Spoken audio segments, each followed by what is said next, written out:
The people who know you best can still fail to see you when you are standing right in front of them wearing someone else's face. Loyalty does not automatically grant recognition. Sometimes it only grants the agony of realizing, too late, how thoroughly you have been looking at the wrong person. Episode 7 of Though I Am an Inept Villainess opens on that exact agony. Tosetsu, who has served Riiran for years, finally names the truth. The woman who just finished the archery vigil is her mistress. The relief is immediate and overwhelming. So is the self-recrimination.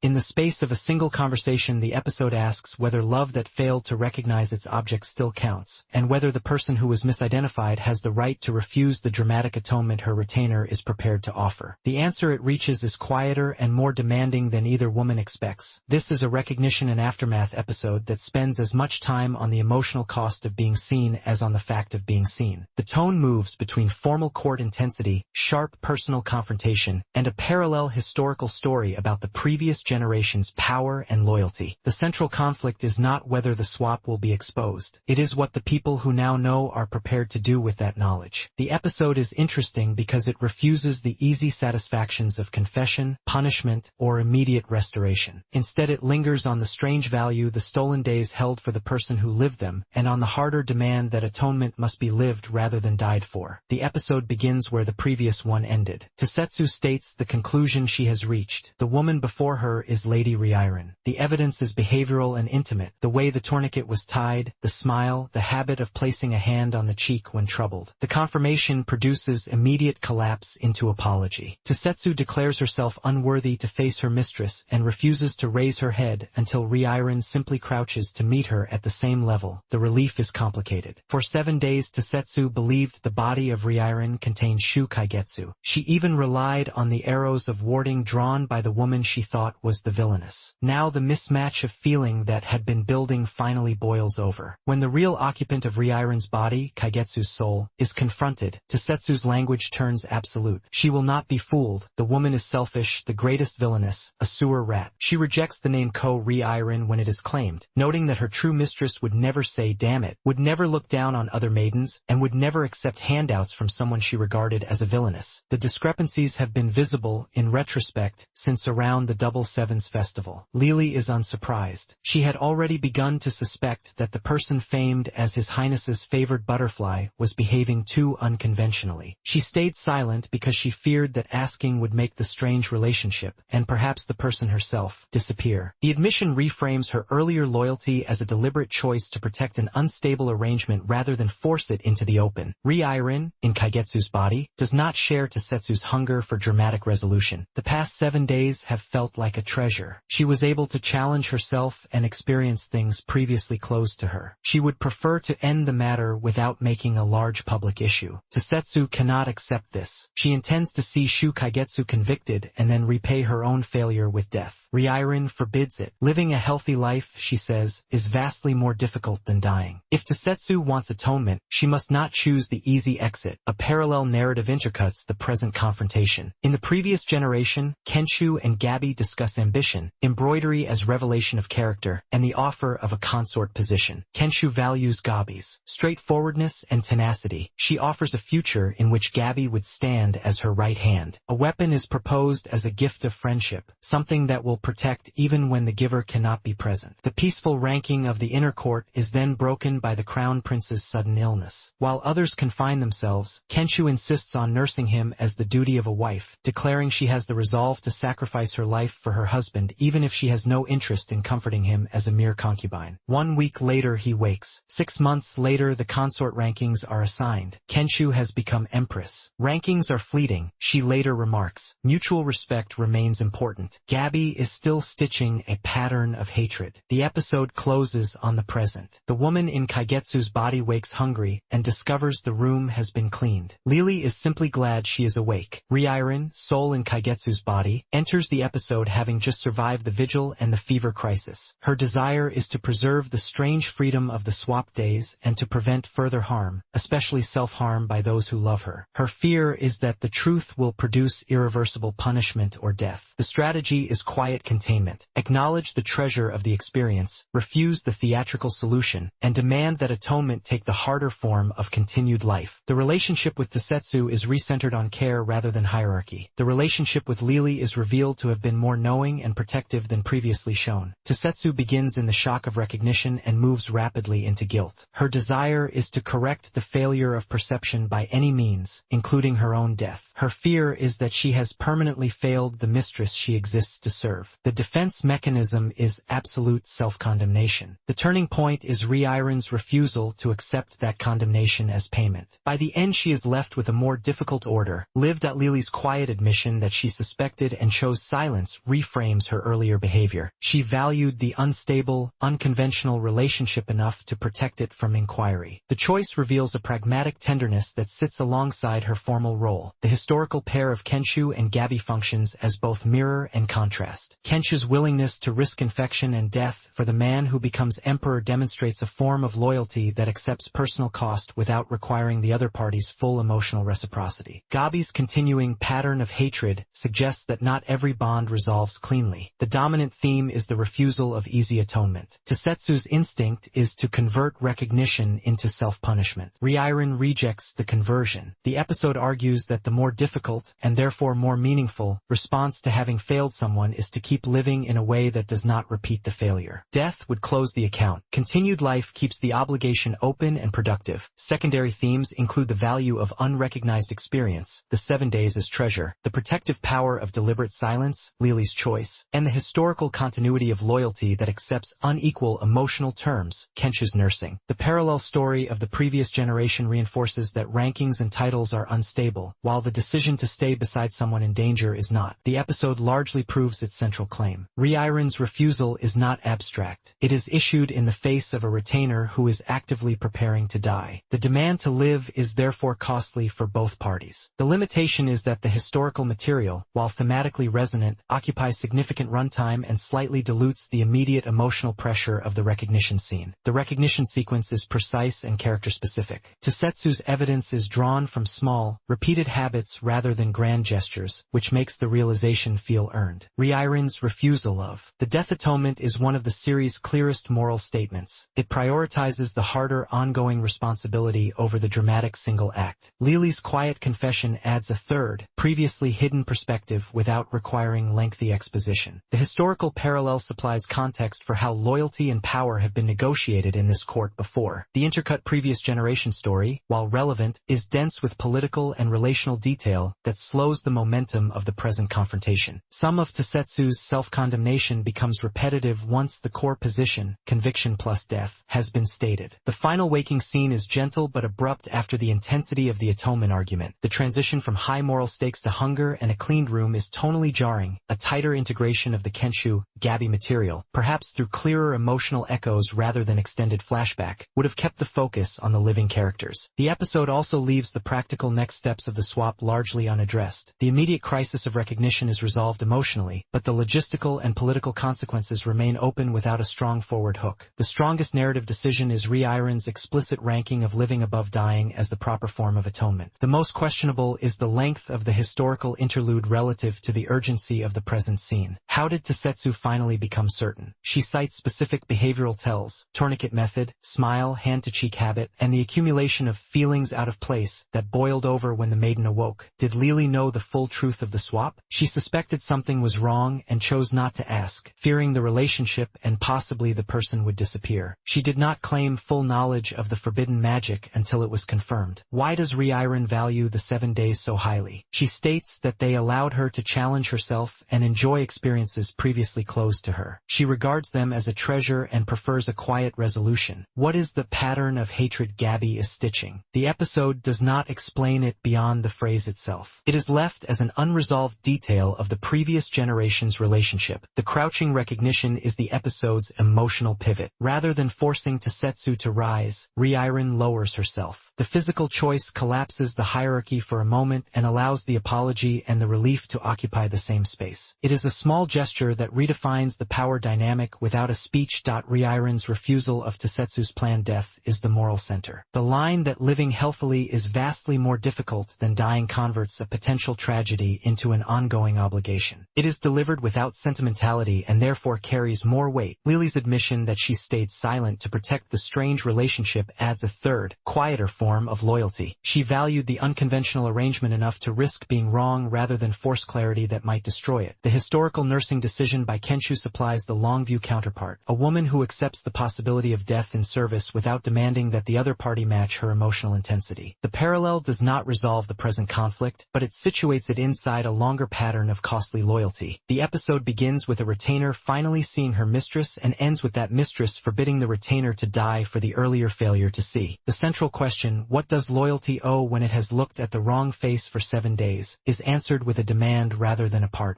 Atonement must be lived. The stolen days are allowed to remain a treasure instead of being rewritten as pure victimization. In a series built on the instability of bodies and the rigidity of court roles, this installment insists that the most difficult form of care is the one that keeps both parties alive and still responsible to each other. The truth is out. The harder work of living with it has just begun.